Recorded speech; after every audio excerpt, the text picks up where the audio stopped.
Siis Jaan ütleb, kuule, ma leidsin jälle ühe hea loo. Kuule, mis sa arvad, teeme selle ära? Nii, ma annan sulle märku siis, kui on. Mina olen Marju. Mina Jaan ja Vart. Ja meie oleme asjaarmastajad, youtuberid. Mitte professionaalid, asjaarmastajad.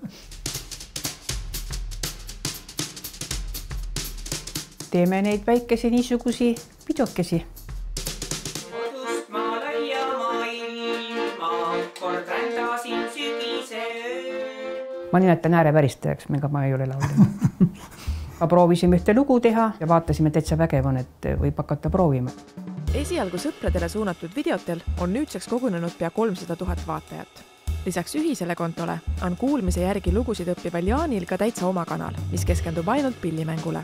Ega me ei kujutanud ette, et midagi niisugust suurt vaatamisringkonda tuleb või niimoodi. Me mõtlesime ise enda rõõmuks teeme lihtsalt alguses. Laulmine on Marjule rõõmu pakkunud juba väikesest peale. Mina olin niisugune oma kodus, mul oli oma maja, elasin all järve ääres ja siis laulsin duši all. Ja siis on need laulud jäid nii ruttu meelde, ikka duši all ja lauluga jälle isa ütles küll vahel, no mis sa seal kogu aeg laulad, et tee ka pesemist ka, et seda vett jookseb nii palju sul seal rohkem, kui on niimoodi, aga no mulle meeldis. Ja siis, kui me saime Jaaniga tuttavaks, mulle meeldis see, et tema mängis pilli. Pillimängu õppis Jaan selgeks Siberis, kuhu ta noore poisina viidi ja see on teda läbi elu saatnud. Vanapaaril on kindlad kriteeriumid, mille järgi nad enda kanalile lugusid valivad. Vanemad lood.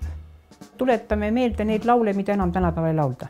Valssid, voksid, polad. Et saab tantsida.